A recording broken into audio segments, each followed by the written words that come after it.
नमस्कार। नमस्कार सर। नमस्कार नमस्कार। नमस्कार, कैसे हैं सर? आप ठीक हैं? ठीक है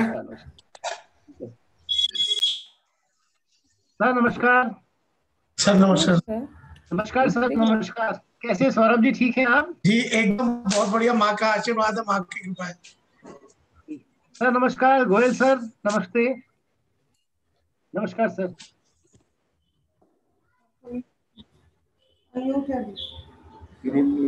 अनम्यूट बनाओ, अभी आपकी आवाज आ रही है। जा रहे हाँ, नमस्कार तिवारी जी। कैसे बंद कर?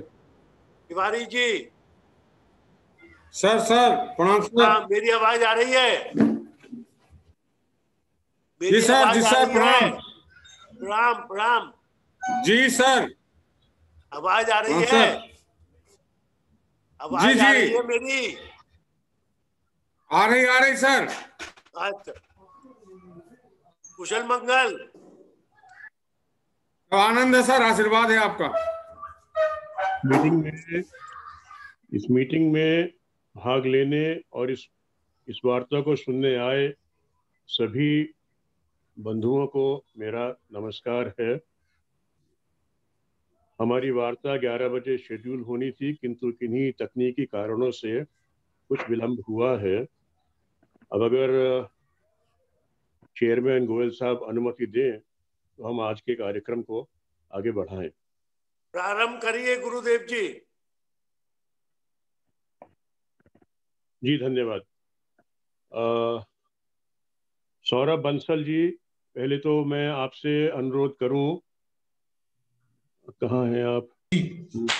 अपना माइक और अपना कैमरा दोनों अनम्यूट करें ताकि हम आपको देख भी पाएं और सुन भी पाएं। क्या आप मुझे देख पा रहे हैं, सुन पा रहे हैं जी? एक मिनट।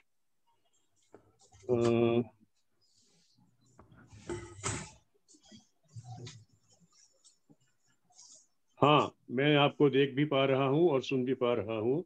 हमने तो सुना था कि पहाड़ में बर्फ पड़ी है, ये नहीं पड़ा था कि पता था कि ऋषिकेश में घरों के अंदर से बर्फ गिर चुकी है। मतलब इतना धवल कमरा, इतना धवल वस्त्र, लग रहा है कि स्नोफॉल भीतर तक हो गया है। ये श्रृंखला आज की जो है ये आरंभ करी है श्री अरविंद सोसाइटी उत्तर प्रदेश उत्तराखंड राज्य समिति के चेयरमैन साहब विष्णु प्रसाद गोयल जी ने। ये उनका ब्रेन चाइल्ड है कि हम हर पखवाड़े में एक बार विभिन्न पहलुओं पर जो कि आध्यात्म से जुड़े हुए हैं और श्री मां श्री अरविंद से भी जुड़े हुए हैं, उन पर किसी एक व्यक्ति के विचार सुने। और एक प्रकार का सत्संग है ये, इट इज एन ऑनलाइन सत्संग। और आज हमारे बीच में सौरभ बंसल जी हैं। सौरभ बंसल जी आज के मुख्य वक्ता हैं। सौरभ जी, आपका बहुत बहुत स्वागत है। सौरभ जी का परिचय ये है कि ऋषिकेश की जो शाखा है श्री अरविंद सोसाइटी की, सौरभ जी उसके चेयरमैन हैं। ये एक बहुत बड़ी बात है ऋषिकेश में हमारी एक शाखा का होना। ऋषिकेश एक वर्ल्ड योगा कैपिटल के रूप में उभर के आगे आ चुका है और वहाँ पे हमारा फुटप्रिंट एक बहुत ही महत्वपूर्ण बात है।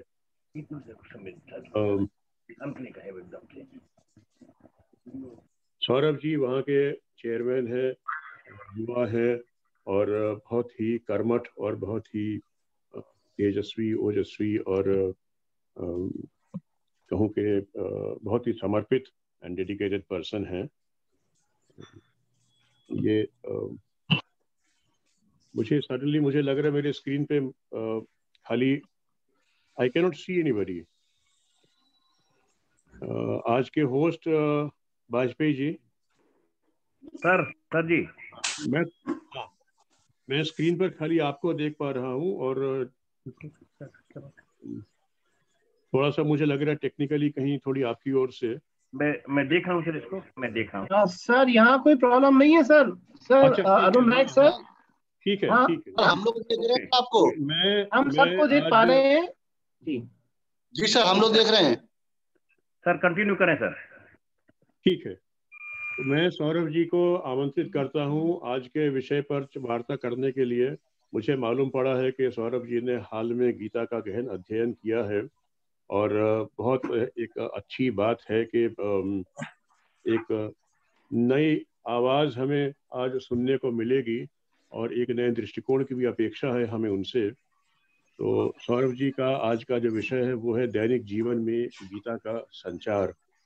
आज के समय में इससे अधिक उपयुक्त विषय शायद हो नहीं सकता। और वैसे भी गीता तो श्री अरविंद ने कहा है कि टेक्स्ट, क्लासिकल टेक्स्ट कौन सा होता है कि जिसकी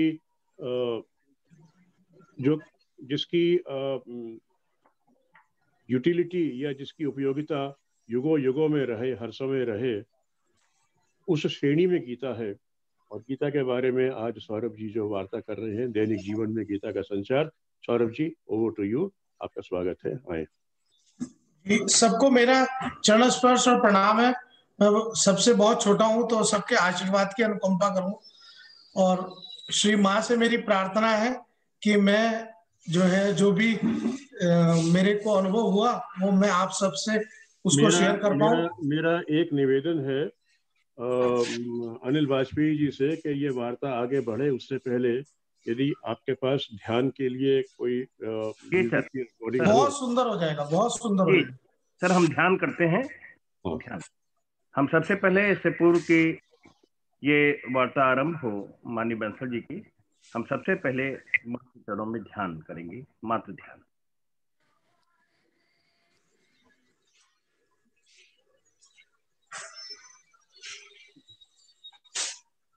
वाला था 3 मिनट का।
म्यूट ही करता हूँ।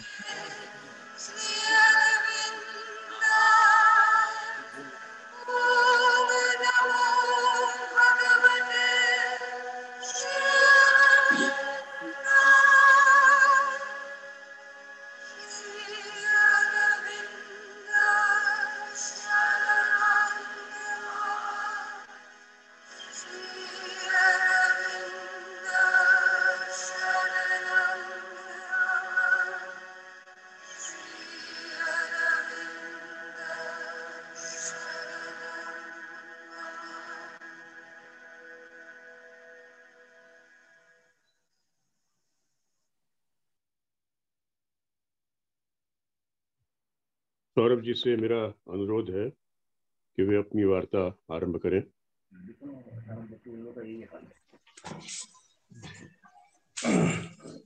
सभी को मेरा चरण स्पर्श और प्रणाम।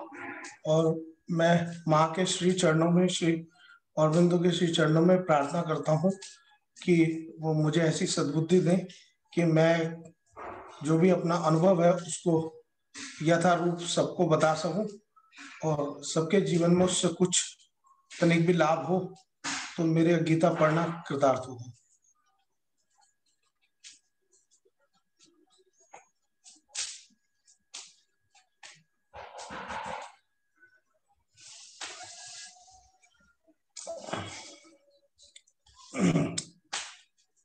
मैं बहुत छोटा था तब मैंने अपने माता को खो दिया था। तो उस दौरान, उससे पहले हमारी जहाँ दुकान है उसके बगल में एक जो मेंबर है, परमानेंट मेंबर है अरविंदो सोसाइटी के, राजेंद्र गौतम जी, उनकी हमारी दुकान बगल बगल है। तो रवि अंकल, रवि मौसा जी और वो और हम जब वो दोपहर को 2 घंटे कभी वो जो पुस्तक लाते थे उसे पढ़ा करते थे, वहां से मेरे जीवन में माँ और श्री अरविंदो की कृपा का संचार होना शुरू हुआ, जो धीरे धीरे धीरे धीरे आते आते मुझे अपने जीवन की गुत्थियों में, अपने जो आत्मबल की कमी में उसका हेल्प मुझे मिलती रही। तो वो अपने आप धीरे धीरे धीरे धीरे रुझान, फिर विजय बंसल भैया हमेशा जब भी आते थे तो कोई ना कोई एक छोटी किताब, कोई ना कोई एक अच्छा सुझाव। और मैं बड़ी, जब मेरे फादर की डेथ हुई तो मैं उनके पास गया बड़ी जटिल सी समस्या लेके कि जीवन में आगे कैसे करूँगा। तब उन्होंने मेरे हाथ में 2 किताब पढ़ा दी, प्रेम से समझा दी। ऐसा लगा कि मेरे लिए तो इतनी बड़ी समस्या उनके लिए बहुत छोटा है। तो जब भी मैं किसी ऐसे व्यक्तित्व से मिलता था तो मैं पूछता था उससे कि भाई आप इतनी जटिल चीजें कैसे समाधान कर देते हो, कितनी आसानी से कैसे कर देते हो। तो जिससे भी मिलता था वो ज्यादातर सबका यही कहना था, गीता गीता गीता। और गीता को कई बार पढ़ने की भी कोशिश करी, गीता को कई लोगों से सुनने की भी कोशिश करी, पर वो जो एक अंदर से कुछ चेंज जब तक नहीं आया तब तक लगता था कि ये पढ़ना ना पढ़ना ये ठीक है, वो किताब है मैंने पढ़ा, ये ऐसे होता है, ये ऐसे होता है, लेकिन उससे मेरे जीवन में कोई बदलाव नहीं हुआ। ये लॉकडाउन के दौरान सतत लगातार बार बार अपने आप ऐसा वो रहा, क्योंकि शांति बहुत थी, कि लगातार उसको बार बार माँ की श्री अरविंदो कृपा ऐसी रही कि हमारी रायवाला कॉन्फ्रेंस थी तो उससे पहले वो बुक्स मंगानी थी, तो वो सारी बुक्स लॉकडाउन से पहले आ गई। तो पूरे लॉकडाउन जो है उनका अध्ययन और आनंद रहा। तो कोई भी चीज जो समझ में नहीं आती थी उसे तो एक दूसरी किताब से उसको समझना, उन चीजों को समझने का मौका मिला। तो मैंने फिर कहा कि ये सब पढ़ लिया, लेकिन जब तक मेरे जीवन में इससे कोई बदलाव ना हो, मेरे जीवन में कुछ अनुभूति मुझे महसूस ना हो, मैंने वो हो, तो मैंने जैसे हमने अभी करा ध्यान करके मैंने उसको पढ़ना मनन करना शुरू करा। तो बड़ा दिव्य अनुभव मुझे प्रतीत हुआ कि हम अपने दैनिक जीवन में गीता का संचार बड़ी आसानी से कर सकते हैं। ये मेरा अपना अनुभव और विचार है, हो सकता है कोई इसमें त्रुटि भी हो तो मुझे क्षमा कीजिए। हमारी सभी की, ज्यादातर सभी ने गीता पढ़ी है, कोई ऐसा नहीं होगा जो गीता के वचनों से अछूता है। सभी को गीता का सार मालूम है, सभी को एक एक चीज करीब करीब हजारों बार उसकी आंखों के सामने कानों से और मनन करी है। लेकिन सारी गीता हुई इसलिए कि अर्जुन का मन गिर गया था, जैसे आज पूरे विश्व का मन गिर गया। अर्जुन का मन वहां रणभूमि में जाके क्यों गिरा, ये तो मुझे कहीं समझ में नहीं आया गीता पढ़ के। लेकिन भगवान श्री कृष्ण ने उसके मन को वापस उस स्थिति में लाके, उसकी बुद्धि को, उसके मन को उस स्थिति में लाके उसको युद्ध लड़ने के, अपना स्वधर्म का कर्म करने के लायक लाके स्थित कर दिया। जहां तक मेरी को मालूम है 5122 वर्ष पहले गीता कही गई और आज तक उसकी सारी बातें हम सभी लोग, कोई भी आदमी उसको किसी भी परिप्रेक्ष्य में, चाहे आज हम मॉडर्न टेक्नोलॉजी में हो जाए, साइंस में हो जाए, कोई भी आदमी उसको भगवान के कहे हुए वचनों को चेंज नहीं कर पाएगा। अगर हम आज के परिप्रेक्ष्य में उसको अपने जीवन में उसको चेक करने की कोशिश करेंगे तो वो 100% बिल्कुल फिट बैठती है। कोई भी चीज एक तिल मात्र भी चेंज नहीं होती। तो इसका मतलब ये एक ऐसा ग्रंथ है, यदि हम इसको जीवन में श्री अरबिंदो के मार्गदर्शन में, माँ के मार्गदर्शन में, माँ की इंसाइट्स और माँ उससे अगर हम अपने जीवन में इसको संचार करें, इसको हम जीवन में अप्लाई करना शुरू करें, तो जीवन में आंतरिक कुछ चेंज जरूर होगा। अब जीवन में हमें इसको लाने का मतलब यही हो गया, भाई एक गीता है, उसके एक सिद्धांत है, उसमें कर्म योग है, उसमें सांख्य योग है, उसमें भक्ति योग है, उसमें ज्ञान योग है। सभी लोग करीब करीब सभी उसका पालन करते हैं। कोई भी ऐसा व्यक्ति नहीं है जो उसका, सभी कोशिश भी करते हैं। अब मुझे पता है कि भाई सुबह जल्दी उठना जो है वो अच्छा होता है और सुबह जल्दी उठने की मैं कोशिश करता हूँ, कभी उठ पाता हूँ, कभी नहीं उठ पाता हूँ। लेकिन भगवान श्री कृष्ण ने जो श्री अरबिंदो ने अपनी ऐसे ऑन गीता में, मैसेज ऑफ गीता में, लगातार आज आपने कोई बात सोची कि यार मैं रोज गीता का अध्ययन करूंगा, आपने किताब उठाई, आपके पास फोन आ गया, आपने गीता का अध्ययन छोड़ दिया कि यार कल करूंगा। फिर कल कुछ और व्यस्तता आ गई, आपने कहा मैं परसों करूंगा। 7 दिन के बाद वो जो आपकी सोच थी, वो जो आपका विचार था, वो बदल गया ना करने में। फिर आपने कहा यार इसको रख दो, अब हम कॉन्फ्रेंस में जाएंगे, अब हम जो है वो संडे को कुछ होगा तब हम गीता का अध्ययन करेंगे। आपकी सोच बहुत अच्छी थी, आपका ज्ञान बहुत अच्छा था, आपके हृदय में वो भाव बहुत अच्छा था। आपने बिल्कुल सोच लिया कि मुझे गीता अध्ययन करना ही करना है, मैं गीता अध्ययन करूंगा, नित्य करूंगा, रोज 10 मिनट पढ़ूंगा, रोज 5 मिनट पढ़ूंगा। विष्णु गोयल जी, प्राज्ञान जी, सब मुझे इतने वर्षों से कि भैया जब भी सब लोग बैठो 5 मिनट ना वो किताब पढ़ो कि हमें ब्रांच कैसे चलानी है, हमें ब्रांच। अब मैं भी कहता था हाँ भाई इसको रोज पढ़ेंगे, लेकिन उसको हम जब कार्य करने का, जब एक्शन करने का टाइम आता है तो हम कर नहीं पाते। अब जब मैंने इसमें विचार करा कि भाई मैं गीता पढ़ना चाहता हूँ, मुझे गीता की बातें अच्छी लगती हैं, मैं उनको अपने जीवन में उतारना चाहता हूं, तो मैं क्यों नहीं कर पाता? क्या कारण है? जो कौन सी ऐसी चीज है, कौन सा ऐसे वो है जो मैं अपनी सोच को साकार नहीं कर पा रहा हूं? मेरी सोच ही तो है कि मुझे गीता से प्यार है, या मुझे किसी टेक्स्ट से प्यार है, या मुझे किसी भी छोटी से तो तब ये मालूम चला कि मेरी जो आज तक का, अभी तक का, पूर्व जन्मों तक का जो मेरा त्रिगुणात्मक मेरी जो प्रकृति है, जो मुझे डिस्ट्रैक्ट कर देती है, जो मुझे डाइवर्ट कर देती है, जो मुझे कहती है कल करेंगे, अच्छा चलो परसों करेंगे, और 7 दिन बाद उस सोच को कर्म में न डाल के वो नष्ट कर देती है।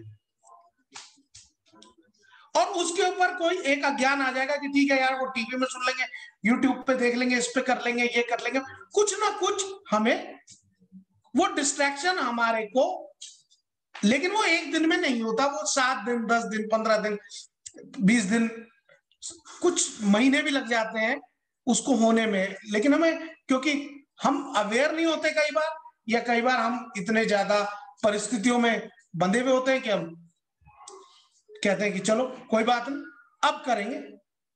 अब करेंगे। इसीलिए जो हमारे घर के बड़े बुजुर्ग हैं या जो भी अच्छे हमारे ज्ञानी लोग हैं, वो कहते हैं यार दिमाग में आया ना अच्छा काम, पहले इसको कर लो, तुरंत पहले इसको 2 मिनट कर लो, फिर उसके बाद कर लेंगे। तो मैंने भी 2:30 बजे का 3 बजे का अलार्म लगाना शुरू करा, मैंने कहा ठीक है मैं उठूंगा। मैं 1 घंटा उठा, उसके बाद मुझे नींद आने लगी, मैं 10 मिनट लेटा, फिर उठा।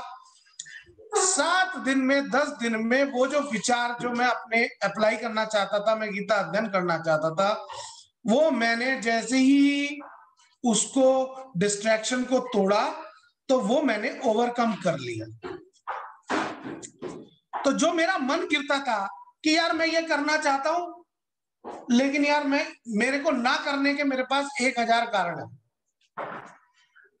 और मैं अच्छे मन से मैंने ऐसे ऐसे लोग देखे वो बहुत अच्छा करना चाहते हैं और पूरे तन मन धन से उनकी विल, लेकिन जैसे ही वो उसको एक्शन में करने जाते हैं तो कोई हमारे अंदर की वो प्रकृति, कोई हमारे अंदर का वो स्वभाव, कोई हमारे अंदर की वो चीज, वो उसको तैरा देगी या डुबा देगी।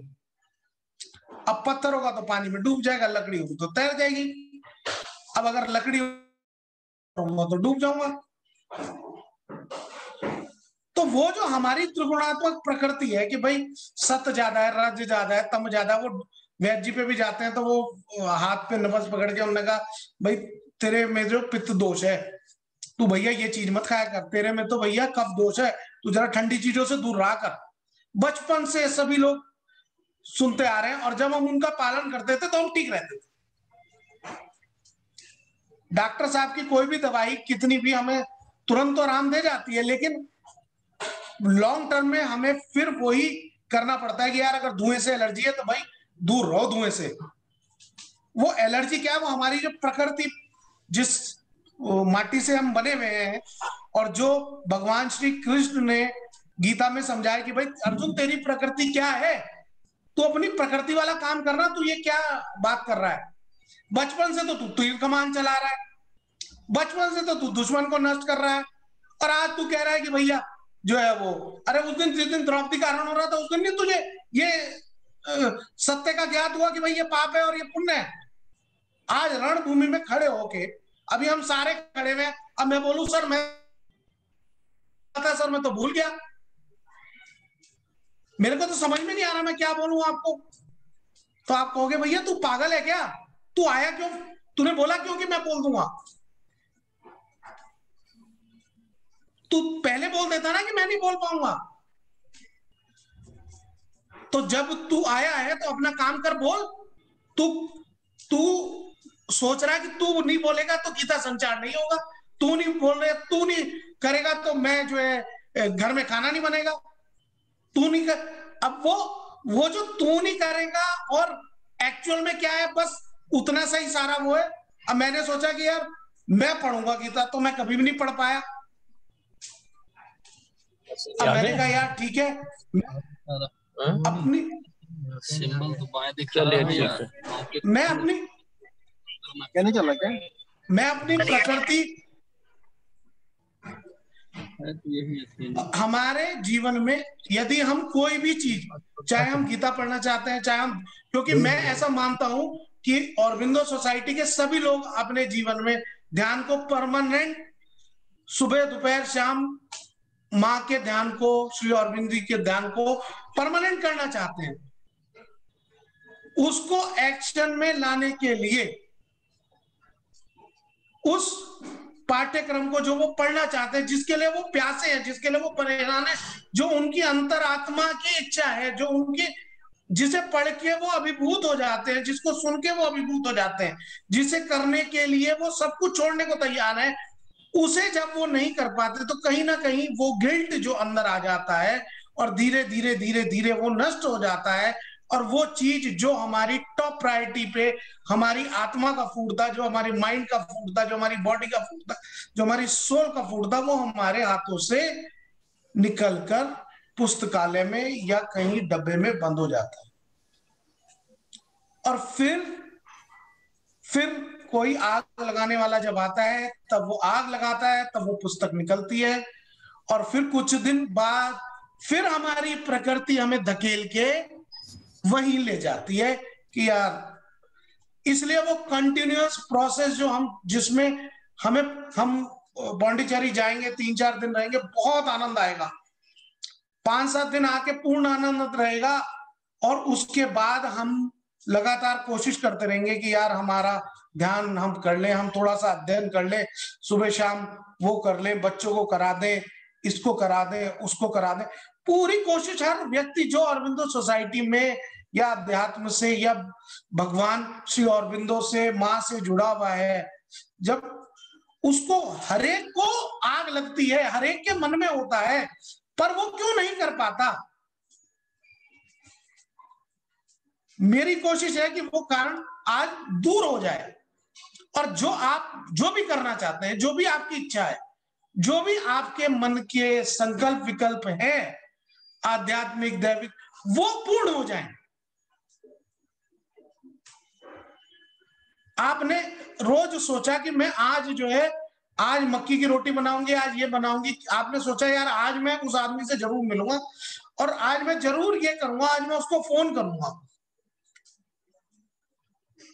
और हर आदमी, कोई भी इंसान दुनिया में, मुझे आज तक ऐसा नहीं मिला जो नहीं चाहता कि मेरा अच्छा ना हो, या मैं अच्छा ना करूं, या मैं ऐसा काम ना करूं जिससे, अर्जुन भी यही चाह रहा था। अर्जुन भी ये नहीं कह रहा था कि यार मैं जो है मार दूं, वो कह रहा है यार इनको मार के पाप योनि में जाना पड़ेगा। और अर्जुन और भगवान श्री कृष्ण दोस्त भी थे, सखा भी थे, और जीजा साले भी थे। इसीलिए सबसे बढ़िया हमें मित्र लगता है। तो अगर हमने भगवान श्री अरविंदो के सानिध्य में, माँ के सानिध्य में, और जैसे अर्जुन का मन गिरा, भगवान ने उससे ये नहीं पूछा कि तेरा मन क्यों गिर गया, भगवान ने नहीं पूछा कि तूने क्या, उसने कहा अर्जुन स्थिर बुद्धि हो जा, अपने मन को एकाग्रचित कर ले, इधर उधर भ्रमित मत हो। तू क्या है, तू क्षत्रिय है ना, तूने जिंदगी भर क्या करा है, तीर चलाया है ना, या जिंदगी भर तूने आटा मला है, या पंडिताई करी है। भाई मैंने पूरी महाभारत पढ़ी है, मुझे तो कहीं ऐसा नहीं मिला कि अर्जुन ने गीता सुनने के बाद कहीं चौराहे पे तिलक लगा के गीता बेचनी शुरू कर दी हो। अर्जुन ने उसके बाद युद्ध लड़ा और जीता, और परम सुख भोगा, राज करा। उसने अपनी उस परम अवस्था को प्राप्त करके मोक्ष प्राप्त करा, जिससे वो भगवान के कार्य को पूर्ण कर सकता था। भगवान जो उसकी प्रकृति थी। अब पेड़ की प्रकृति है कि भाई फल देना है। अब पेड़ कहे मैं तो जी फल नहीं देता, पैसे दो पहले। अब नदी कहे भैया यहां तो नहीं आना, पानी पीना है तो पहले लाओ, 10 रुपए लाओ, तो सारा सिस्टम मिल जाएगा। अब 25,000 रुपए लगते हैं एक दिन अगर ऑक्सीजन का सिलेंडर लगाना पड़े हॉस्पिटल में, तो अब भगवान ने तो फ्री बांट रखी।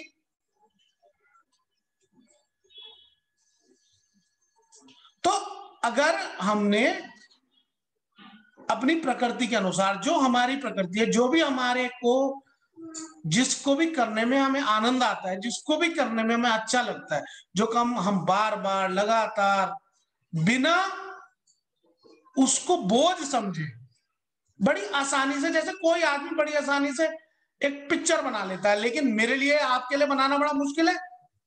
कोई आदमी बड़ी आसानी से किसी को कह देता है यार तू ऐसा कर ले, और वो वैसा कर लेता है, उसका काम हो जाता है। वो दादी अम्मा जरा सा, इतना सा उन्होंने कहा ये खा ले, बस तेरा पेट में दर्द ठीक हो जाएगा। तो वो जो हमारा, भगवान ने कृष्ण को भी वही कहा, भगवान श्री अरविंदो ने भी यही कहा कि भैया तुम किस चीज को बांट लोगे, जो आकाश पूरी दुनिया में है वो मेरे अंदर है। अब मेरे घर की बिल्डिंग है, उसके अंदर भी वही आकाश है, जब वो नहीं थी तब भी वो आकाश था। ना उसको कोई बांट सकता है, ना उसको अलग कर सकता है, ना मार सकता है। अब जो आकाश मेरे अंदर है, इस समय सबके अंदर वही आकाश है। आप कितनी भी बड़ी बिल्डिंग खड़ी कर लो, आप उसको अलग नहीं कर सकते, क्योंकि जब आप बिल्डिंग हटाओगे तो वो भी तो तब भी वही था, और जब आपने बना के रखी तब भी वही था, वो तो कहीं गया नहीं।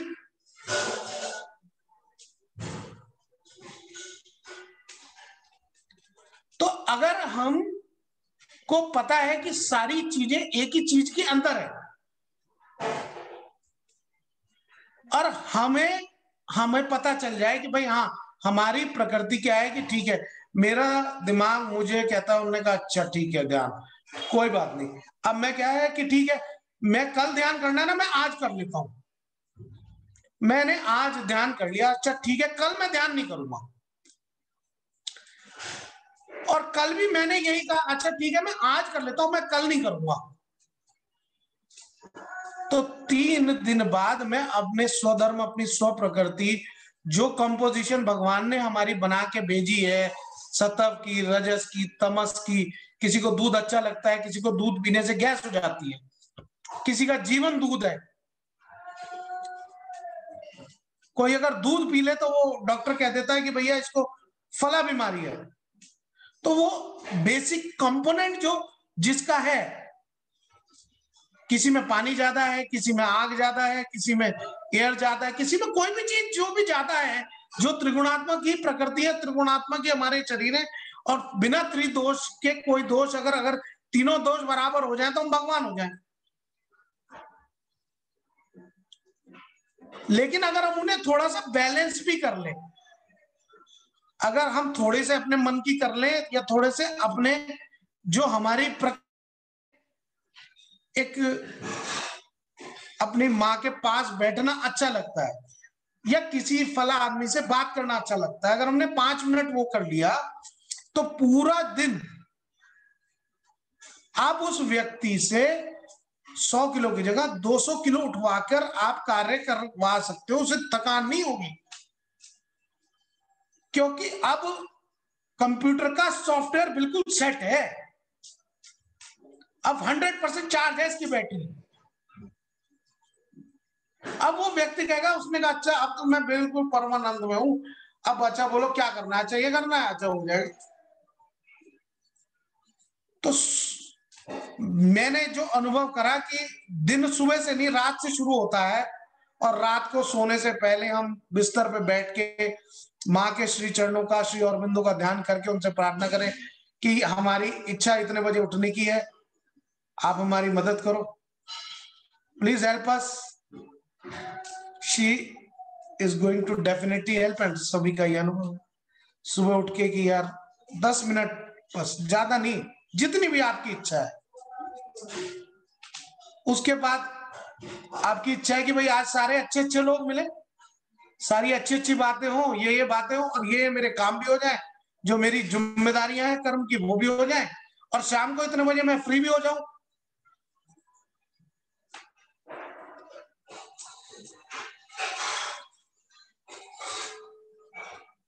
और जब हम जैसे ध्यान करते हैं अपने अंदर, मतलब अंदर जब तक चेंज नहीं होगा तो बाहर की पिक्चर बदलने वाली नहीं है। और अंदर चेंज के लिए हमें अंदर ये बताना पड़ेगा कि भाई हो कैसे रहा। अच्छा मेरे दिमाग में ये बात आई कहां से, क्यों आई, कहता ना मेरे को ये सपना क्यों आ रहा बार बार यार।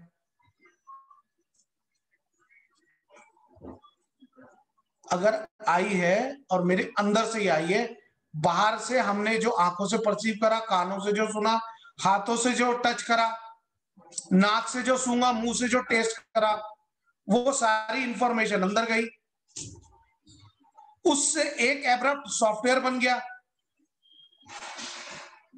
उस एब्रप्ट सॉफ्टवेयर ने अब जो भी इंफॉर्मेशन उसे समझ में आई वो भेज दी।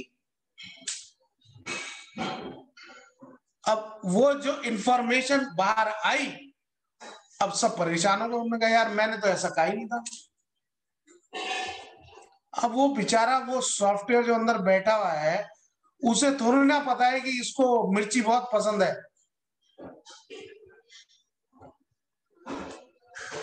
उसने तो कहा अच्छा इसने मिर्ची खाई, इसको बड़ा आनंद आया, इसने कड़वा खाया, इसको बड़ा आनंद आया। अब हम कह रहे हैं कि यार आम का पेड़ से आम खाना है, आम में से मिर्ची का स्वाद आ जाए, तो आएगा कैसे, आएगा नहीं।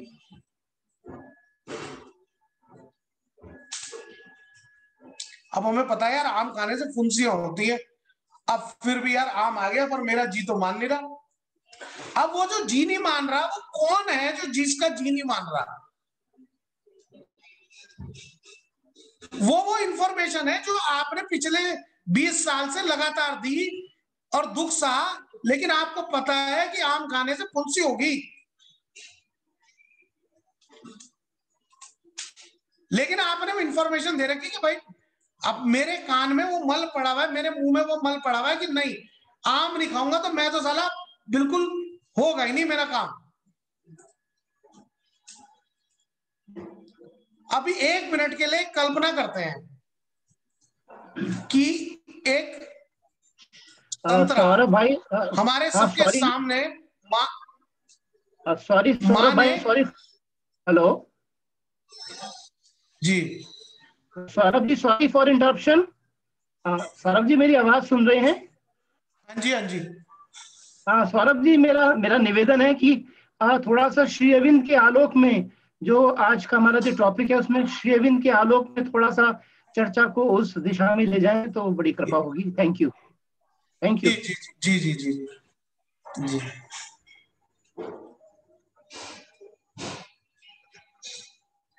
सर, जो श्री अरविंद जी ने मैसेज ऑफ गीता का सार हम सबके लिए दिया, जो मैंने सिंपल हिंदी में कहा, जो इस बुक में इंग्लिश में एसे ऑफ गीता है, ये इसके पेज नंबर 573 पे ये जो मैंने आपको ये इंग्लिश में ये बात लिखी है, जो मैंने आपसे अभी बात कही, मैं 1 मिनट पढ़ना चाहूंगा। The secret of action, as we might summarize the message of Gita, the word of its divine teacher, is one with the secret of all life and existence. Existence is not merely a machinery of nature, a wheel of law in which soul is entangled for a moment or for ages.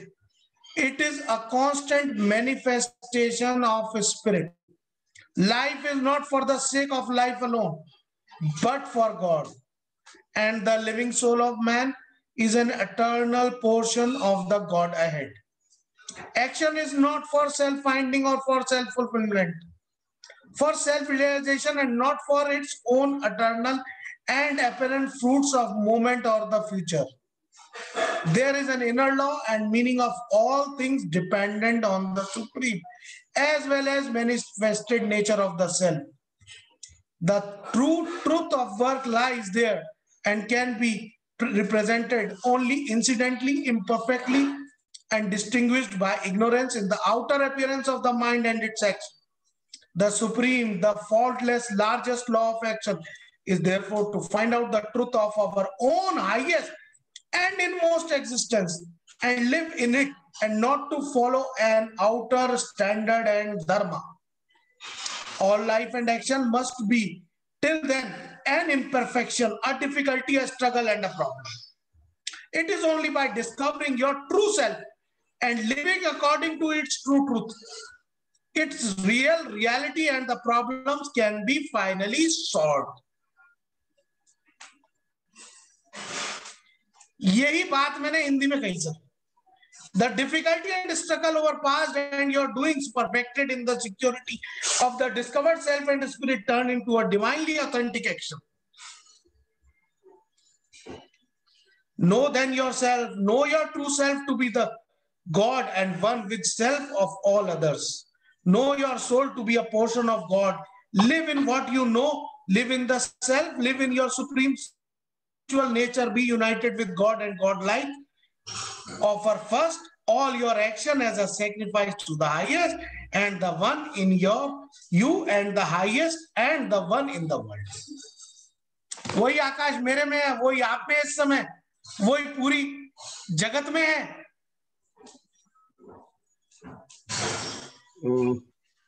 मैं कुछ कहना चाहूंगा जी। लगभग 11:15 बजने का समय हो चला है, 11:42 हो गए हैं। मैं थोड़ा चाहूंगा कि हम इस टॉक को समाप्त भी करें जी, क्योंकि कुछ प्रश्नोत्तर भी होंगे लोगों के। जी, आपने बड़े विस्तार में बहुत सारे आयाम जो थे अपने और गीता के और श्री अरविंद के सबको जितना जो मुझे अनुभव समझ में आया जी मैंने। मैं आपसे एक निवेदन मेरा ये है कि आपके अपने जीवन में गीता का संचार आपने किस प्रकार किया है, कुछ उस पर अगर आप कहना चाहें तो हम जी वही बिल्कुल। जी मैं सुबह मैं सुबह को जल्दी उठने की आदत थी मुझे बचपन से, और काफी सालों से वो आदत छूट गई। और मैं उस सुबह उठने के लिए मुझे जब मैं नहीं उठता था तो मुझे अच्छा नहीं लगता था। तो मैं अगर देर से उठा तो मुझे बहुत बुरा लगता था। लेकिन मैंने बहुत कोशिश करी, मैं उसको दोबारा रीस्टेट नहीं कर पाया अपनी आदत। तो मैंने क्या करा कि मैं रात को जब मैं सोता था तो सोने से पहले मैंने माँ से, श्री अरबिंदो से प्रार्थना करी कि माँ, मैं सुबह अगर उठता हूं तो मुझे बहुत अच्छा लगता है, मुझे उस समय कुछ भी करना, वो शांति, वो साइलेंस में मुझे बड़ा, और मेरा पूरा दिन मुझे ऐसा लगता है कि बहुत। लेकिन मैं उठ भी जाता हूं तो फिर मुझे 10 मिनट बाद नींद आ जाती है, मेरी नींद पूरी। ऐसा मैंने 2-3 रात जब करा तो 5-7-10 दिन लगे। धीरे धीरे मेरे 5-7-10 दिन में मेरी आंख मेरे चाहे हुए टाइम पे 3 बजे, 3:30 बजे, 3:15 बजे, 2:45 बजे खुलने लगी। रात को जो मैं सोना चाहता था जल्दी, वो मैं जल्दी सोने लगा। जब मैं रात को जल्दी सोने लगा, धीरे धीरे 15-20 दिन में मेरा रूटीन बन गया कि मेरे को, और जैसे ही मेरा रूटीन बना कि मैं सुबह उठने लगा तो मैंने कहा अच्छा मैं कल से मैं कई बार ऐसा होता, मैं उठ गया, बड़ा अच्छा लगा 10-15 मिनट, और इतना अच्छा लगा कि मैं ध्यान करा, थोड़ी देर बैठा, मैंने कहा यार मैं सो जाता हूँ, बड़ा अच्छा लग रहा है। जब मैं उस समय लेटता था या जब मैं उस समय सोता था तो मैं ये सोचता था कि यार ये मैंने जो 7-10 दिन मेहनत करी, ये जो मैंने रोज माँ को परेशान करा रात भर कि हाँ मुझे सुबह उठाना, उन्होंने भी मुझे उठाने का प्रयास करा, तो इसका फायदा क्या हुआ? मैंने तंग भी करा आपको, आपका समय भी लिया, और आपको उससे कोई फायदा भी नहीं हुआ, तो यूजलेस ही हो गया ना। तो मैंने कहा अब मैं सुबह उठने के बारे में सोचना बंद कर दूंगा, या मैं सुबह उठूंगा या मैं सोचूंगा नहीं। किंतु इस बात को गीता से कैसे जोड़ते हैं? हाँ जी सर, गीता में भगवान श्री कृष्ण ने जब अर्जुन का मन गिर गया तो उन्होंने अर्जुन को कहा कि भाई, अर्जुन को ये थोड़ा ना कहा कि भाई तेरा मन क्यों गिर गया, उसने कहा तू स्थिर बुद्धि हो जा, योग में स्थित होके, स्थिर बुद्धि होके, और वही बात सोच जो तुझे करनी है। तू वो सोच रहा है जो तुझे नहीं करना है, हम वो सोच रहे हैं। हमारे एक्शन और हमारी सोच दोनों डिफरेंट हो गए। हमारा माइंड कह रहा है कि हमें ये करना है और ये सही है, और हमारे जो एक्शन है वो डिफरेंट हो गए। माइंड, बॉडी, एक्शन और सोल कह रही है नहीं, हमारी आत्म तृप्ति हो रही है ध्यान में। मतलब जो अर्जुन की सोच और एक्शन में भेद था, वो आप कहीं इस प्रकार से जोड़ रहे हैं कि सवेरे उठने की इच्छा और एक्शन में? नहीं, हर आदमी का जब भी मन गिरता है, मन इसलिए गिरता है ना, अब आप सर रोज सुबह को चाहते हो मैं दलिया खाऊं, आपको दलिया ना मिले तो आपका मन 7 दिन में गिर जाएगा कि यार छोड़, मैं दलिया खाना नहीं, छोड़, मैं दलिया नहीं खाऊं। या तो आप उसकी कोई व्यवस्था करोगे ना। आप रोज आम खाना चाहते हो, या आप रोज सेब खाना चाहते हो, या आप कुछ भी करना चाहते हो, जब आपका जो गीता है उसकी जो डिमांड और जरूरत है, जब हमारा मन गिर रहा है, जब हम अपने एक्शंस को परफॉर्म करने में असक्षम हो जा रहे हैं, जिन्हें करने का हमारा दायित्व और हमारा मन और हमारी बुद्धि और आत्मा सब उसके लिए जो हमें प्रेरित कर रही है, तब भगवान श्री कृष्ण ने कहा कि भाई अपनी बुद्धि स्थिर कर ले तू। श्री अरबिंदो ने कहा कि you be stated in your योग लॉ। योग में अपनी बुद्धि को, अपने दिमाग को सेट कर ले। आप कहते हो ना दिमाग हिल गया, भाई दिमाग सेट कर ले, दिमाग सेट कर ले, भाई करना क्या है, दिमाग सेट कर लिया, अब वही काम कर जो दिमाग में सेट कर लिया। अब यहां कुछ चल रहा है, वहां कुछ चल रहा, मत कर। अगर तेरा अभी मन कर रहा है कि मेरे को कोल्ड ड्रिंक पीनी है और तू पी रहा है चाय, बस इतनी सी बात मैंने अपने जीवन में जो समझी। और वो कर्म करने से तेरा कनेक्शन हो जाएगा, क्योंकि माइंड बॉडी सोल तीनों कनेक्ट हो जाएंगी। जब जो मैं सोच रहा हूं और जो मैं कर रहा हूं और जो मेरी माइंड का और मेरे हाथों का, मैं हाथ से ऐसे ऐसे करना चाह रहा हूं और मैं कर ऐसे ऐसे रहा हूं।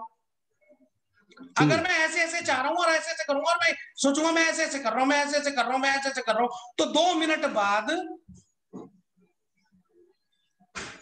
मेरी सोच और मेरे एक्शन बराबर हो जाएंगे ना सर।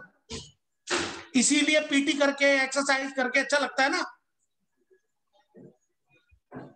तो गीता को आप यहाँ पे कर्म से और जो विचार हैं उससे ये आप संबंध इस्टेब्लिश कर रहे हैं कि दैनिक जीवन में हमारे कर्म और हमारी विचार, उसमें एक सामंजस्य होना चाहिए जिससे कि कोई अभेद ना हो और कोई डिवीजन। मैं कह रहा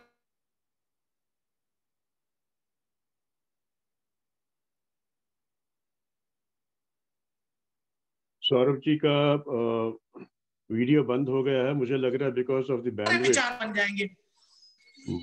अर्जुन का मन इसलिए गिर गया तो उसने कहा कि नहीं मेरे से तो धनुष बाण उठ नहीं रहा। तो भगवान ने कहा कोई नहीं, उन्होंने कहा कोई बात नहीं, तू स्थिर बुद्धि हो जाना। हाँ, तो स्थिर बुद्धि होगा ना, जो स्थित प्रज्ञा वाली स्थिति है उस पे आप लेके आ रहे हैं। तो स्थिर बुद्धि तो सर मैं तभी होऊंगा ना कि मेरा स्वधर्म क्या है, मेरी प्रकृति है। अगर मेरे को उन्होंने उसका स्वधर्म बताया कि भाई तेरा काम क्या है, तेरा काम तू बचपन से धनुष बाण चला रहा, तेरा काम है धर्म की रक्षा करना। तू सोच रहा कि मैं युद्ध नहीं करूंगा, मेरे को पाप का भागी बनूंगा। आपने बहुत बढ़िया बात पर ध्यान दिया।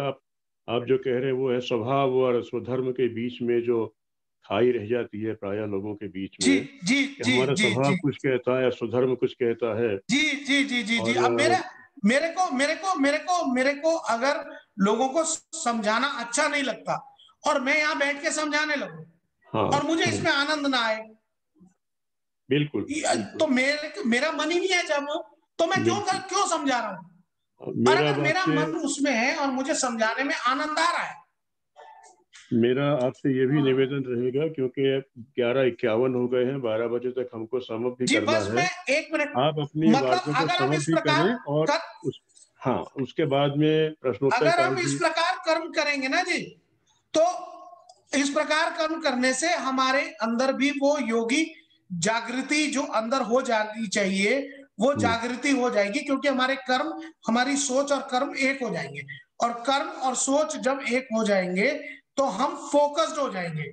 बहुत बढ़िया। और जब हम फोकस्ड हो जाएंगे तो जो सन्यास है, जो सन्यास की परिभाषा हमारे यहाँ कहते हैं भाई शरीर मन बुद्धि और इंद्रिय जो है वो लय में लगकर संन्यास्त हो जाए और शुद्ध हृदय से काम करते रहेंगे, क्योंकि अब वो हृदय में भी तो कोई बात, फिर हम योगी हो जाएंगे ना सर।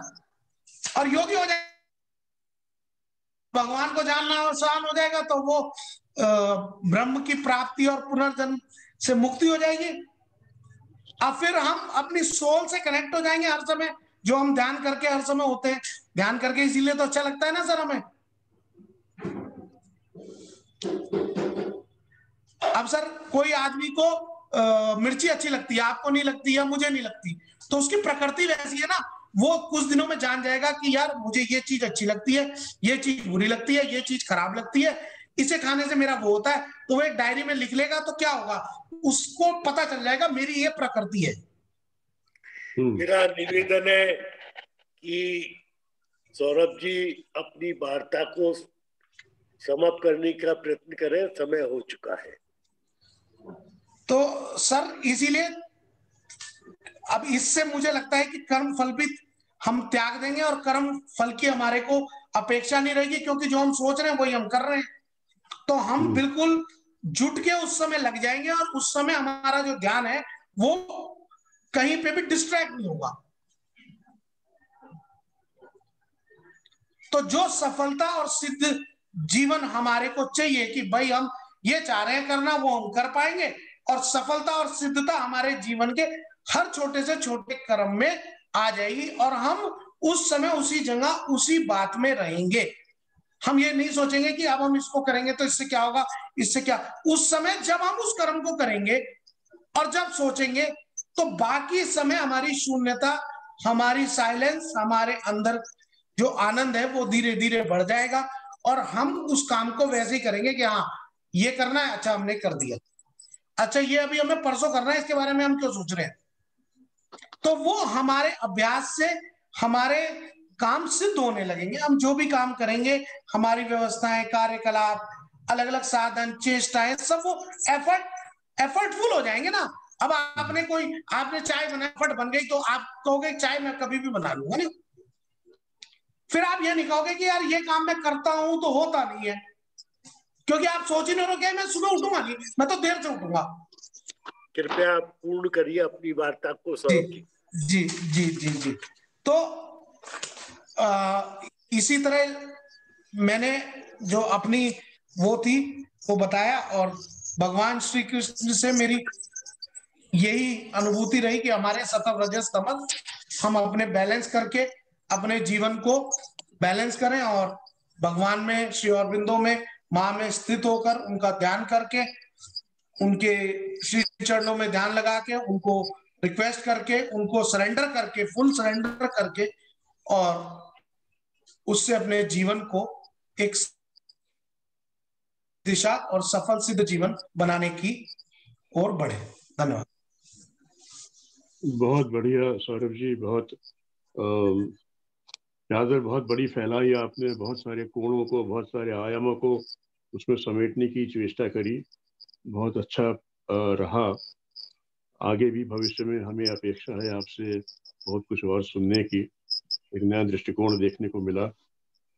विशेष रूप से आपने जो ये इंगित किया है स्वधर्म और स्वभाव की बात जो कही है, जिसको प्रायः हम श्रेयस और प्रेयस के बारे में भी कहते हैं, बहुत बहुत धन्यवाद आपका। इससे पहले कि इस वार्ता का हम समापन करें, क्या कोई प्रश्नोत्तर कोई पूछना चाहेगा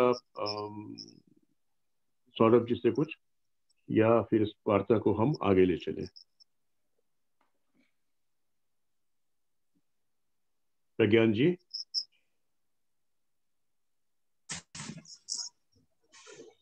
हाँ जी सर जी। सौरभ जी का मैं चाहूंगा कि आप धन्यवाद दें और उसके बाद में हम आगामी वार्ता के बारे में थोड़ी सी चर्चा कर लें, तब इस कार्यक्रम का समापन किया। सर चेयरमैन साहब श्री कृष्ण गोयल जी संबोधन करेंगे और मेरे ख्याल से उनको आमंत्रित किया जाए। देखिए प्रोटोकॉल तो ये कहता है कि चेयरमैन साहब के बाद में कोई बोल नहीं सकता, इसलिए जिसको कुछ कहना है या आगे के कार्यक्रम की बात है वो अभी हम कर लें, क्योंकि चेयरमैन साहब के संबोधन के बाद में तो we will have to close the chapter. Okay sir, तो आप नेक्स्ट 3 जनवरी को सर हमारी अगली वार्ता की डेट आ रही है और उसमें आप कुछ टॉपिक बता दें सर जो आप प्रस्तुति देंगे। 3 जनवरी को मैं एक वार्ता प्रस्तुत करूंगा जिसका विषय है कर्म सिद्धांत और मानव चेतना का विकास। उसका फाउंडेशन जो है वो आज सौरभ जी ने टच कर दिया, मैसेज ऑफ गीता जो उन्होंने चैप्टर दिखाया था श्री अरविंद के एसेंस ऑफ द गीता के लास्ट चैप्टर से, वो वहीं में उसी में उसका सूत्र निहित है। एंड वही 3 जनवरी को 11 बजे इसको हम करेंगे और चेष्टा ये रहेगी कि हर वार्ता में हम आगामी वार्ता के बारे में कुछ बता दिया करें।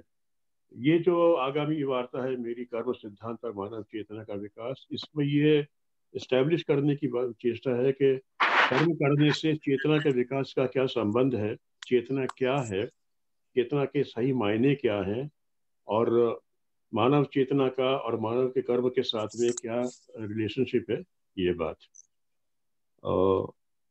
अब मैं निवेदन करूंगा हमारे चेयरमैन। सर मेरा एक निवेदन था। जी सर। सर क्योंकि संडे को कई वार्ताएं, बड़ी सुंदर वार्ता जयपुर राजस्थान केंद्र की चल रही है सावित्री के ऊपर, डॉक्टर निरुपम रोहतगी की। हाँ। मैं उसी वार्ता को सुन रहा था, समझ सकता हूँ, इस कारण भी थोड़ी देर हो गई। तो वो खत्म नहीं होती है तो ये शुरू हो जाता है क्या हम आप भी कह रहे हैं, और एक बात और भी है कि पुष्पराज जी का भी एक मैसेज आया था कि ये कई बार लोग कहते हैं कि भाई इस वार्ता को सुबह न करके शाम को 3 बजे के लगभग किया जाए। जी सर। हाँ, सब मिलकर बात तय कर लें कब करनी है वार्ता। जी सर, 3 बजे के बाद। जी सर, ये बात हम लोग आपस में तय कर ले, फिर इसको हम सर्कुलेट कर देंगे सर। पटल पर। उसमें दिक्कत ये होती है कि पाक्षिक रूप से शेरविन सोसाइटी हिंदी क्षेत्र की आध्यात्म के संवाद वार्ता हर 15 दिन में रविवार को इसी समय होती है। ये भी एक है। फिर वो शनिवार का हमने रखा था एक बार प्रस्ताव में, ये एक चीज और आई थी कुछ साधकों की कि शनिवार को अगर रखा जाए शाम के समय। तो ये तो ये कि अभी हम आज, या तो हम अभी आज डेट फिक्स ना करें, हम लोग आपस में तय करके फिर इसको हम सर्कुलेट कर दें। हाँ मैसेज को। सर, मैं कह रहा था कि 3 जनवरी की वार्ता की डेट तो फिक्स हो चुकी है, और उसके बाद आप इसको 2nd सैटरडे और 4th सैटरडे में ले आए, जैसा कि आपने बताया। जी सर, जी सर। 3 जनवरी के बाद, वो न्यू ईयर जी में सर, थोड़ा सा वो अरुण नायक जी बोलेंगे, तो उसके बाद फिर हम उसको जी जी 2nd सैटरडे और 4th सैटरडे पे ले आएंगे, ऐसा कर जी, लेंगे। ठीक है सर। जी जी जी। क्यों सर? बाकी चेयरमैन इसको सर शाम के समय रख ले। जी सर। जी हाँ, 4 बजे रख सकते हैं, 4 बजे, क्योंकि वर्किंग डे सर, जो लोग टीचर्स कॉलेज वगैरह से आते हैं शाम तक, तो वो भी अटेंड कर सकते। 4 बजे रख लीजिए मेरे ख्याल 4 से। बजे रख सकते हैं डॉक्टर साहब, क्योंकि 4 बजे उनकी वार्ता हिंदी क्षेत्र की नहीं है, उनकी 27 वाले संडे को हो जाएगी, तो 4 बजे का जी समय जी। रहेगा, वहाँ कोई वो नहीं। हाँ, सैटरडे तो फ्री है ना सर? सैटरडे तो सब लोग फ्री होंगे। हाँ ठीक है। हाँ जी, तो 2nd सैटरडे और 4th सैटरडे को आप देख लेंगे सर। मतलब 3 जनवरी को संडे है, उसके बाद में फिर हम लोग उस पर आ जाएंगे स्लॉट पे। जी जी जी, थैंक यू सर। उससे क्या कि जो लोग व्यापारी हैं उनको भी थोड़ा समय मिल जाएगा, वो भी सुन हाँ सकेंगे जी, लाभ। ठीक है, थैंक यू। फाइनल ये है कि 3 जनवरी को शाम को 4 बजे वार्ता होगी। सर 3 तारीख को संडे है सर। आप अरुण नायक जी से अपनी अवेलेबिलिटी पूछनी बहुत जरूरी है, क्योंकि इनका मैं तो पूरे दिन के लिए अवेलेबल हूँ। आप जो आदेश देंगे मुझे सुबह के लिए या शाम के लिए सुरधार्य है। किसी से क्रॉस ना हो तो फिर सुबह का ठीक है, नहीं तो फिर शाम का तो बहुत ही अच्छा है। जी क्रॉस हो रहा है, सावित्री वार्ता होती है। हाँ तो शाम का जी शाम का जी 4 शाम का बजे। जी जी जी, वो बहुत अच्छा रहेगा, उसमें सभी लोग। 3 जनवरी 4 PM। जी okay sir, thank you sir. Sir ठीक है, थैंक यू सर। हो गया, लिख लिया। जी जी। अब मेरा निवेदन है चेयरमैन विष्णु प्रसाद जी से कि सबको संबोधित करें।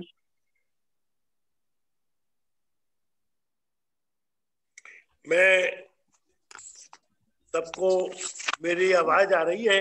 बिल्कुल आ रही है। जी मैं सबको अभिवादन करते हुए कुछ 2 शब्द ही कहना चाहता हूं कि मेरा ध्येय वार्ताओं की श्रृंखला को चालू करने का एकमात्र और सर्वोपरि यही है कि हमारे उत्तर प्रदेश और उत्तराखंड के सभी केंद्र और शाखा के पास यदि कोई भी वक्ता हो तो उनको एक बार उसका अवसर प्रदान किया जाना चाहिए। आज सौरभ भाई ने जो वार्ता दी, ये इसका बहुत ही अच्छा शुभारंभ है। हमारे ऋषिकेश ब्रांच, जिसका कि नंबर UTB 01 है, ऋषिकेश भारत माता का शीर्ष स्थान है, शीर्ष है। वहां से ज्ञान का संदेश जाना है और जा रहा है।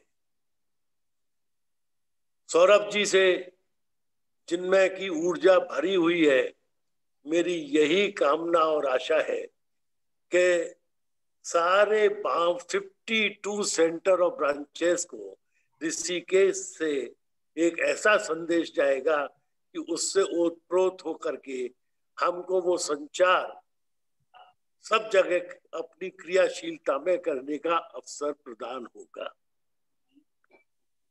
मैंने इस बार यह भी कोशिश की क्योंकि बहुत कम समय हमको मिला इस वार्ता को प्रमोट करने के लिए। एक दिन के अंतराल में ये वार्ता आयोजित हुई है, तो अब ये अगली बार के लिए जैसे हमने अभी 15 दिन पहले ही डिसाइड कर लिया, ये बहुत उत्तम है, ताकि इसके प्रचार प्रसार में हमको सहायता मिले। मैंने प्रथम बार ये प्रयत्न किया है कि उत्तर प्रदेश और उत्तराखंड के 1900 मेंबर सबको एसएमएस संदेश भेजे हैं। मैंने 1900 मेंबरों के इस समूह को केंद्र और सेंटर, केंद्र और ब्रांच वाइज सबकी लिस्ट एक्सेल की बना ली है, जिसमें मेरे नोएडा कार्यालय ने बड़ा सहयोग किया है। इसमें मैंने ये देखा कि बहुत से सेंटर ब्रांचेस के टेलीफोन नंबर ही उस लिस्ट में नहीं है। 1630 मैसेजेस कुल जा पाए, उसमें से कितने पहुंचे इसकी पुष्टि की मैंने निवेदन किया था। कुछ सदस्यों ने उसकी पुष्टि की है, मैं उनका अनुग्रहित हूं। इस शॉर्ट नोटिस के बावजूद भी 18 व्यक्ति इस वार्ता में रहे। देखिए, सक्षम सिद्धस्थ वार्ताकार तो एक चरम सीमा है, लेकिन हम सब वार्ताकार बने तभी ब्रांच का और सेंटर का संचालन कर पाएंगे। हम सब बहुत जिम्मेदार व्यक्ति हैं और इसी उद्देश्य को लेकर के कि ब्रांच और सदस्यों की क्रियाशीलता हमारा परम उद्देश्य रहे और हर ब्रांच से एक वक्ता नई बार नए उसमें आएगा, ये हमारी कामना है। सबका सहयोग मिलेगा। इसी आशा के साथ हमारे जो टीम इस वार्ता के संयोजन में है, श्री प्रज्ञान जी और श्री अरुण जी, मैं उनका धन्यवाद देता हूं कि उन्होंने श्री सौरभ जी से आज शुभारंभ करके हम सबको प्रेरित किया कि सौरभ जी ने जिस लगन और उससे गीता को पढ़ने का और उसको अपने जीवन में क्रियान्वित करने का प्रयास किया है, उसमें वो भी सफल हो और हम सब लोग भी उस दिशा में आगे बढ़े। धन्यवाद। गोयल साहब, डॉक्टर अनिल वाजपेयी और उनकी टेक्निकल टीम के बिना तो ये संभव नहीं हो सकता था। अरे मैं अनिल जी का तो कितना अनुग्रहित हूँ कि वो तो बहुत ही सफल संचालक भी हैं, वार्ताकार भी हैं, विचारक भी हैं, अध्यापक भी हैं। वो क्या नहीं है, तो उनका तो मैं उपकार प्रदर्शन कर ही नहीं सकता और वो मेरे दिल में बसे हुए हैं। हमारे उत्तर प्रदेश और उत्तराखंड के जो नवरत्न है, अनिल जी उनमें से प्रमुख हैं। तो मेरा उनको पुनः नमन, और आपने मुझे ध्यान दिलाया इसलिए मैं अरुण जी का भी नमन करता हूँ। चलिए गोयल साहब, धन्यवाद। जितने भी लोग यहाँ पर रहे, आप सबका बहुत बहुत धन्यवाद। सौरभ भाई, आपका भी विशेष धन्यवाद। इस वार्ता को हम यही विराम देते हैं। नमस्कार।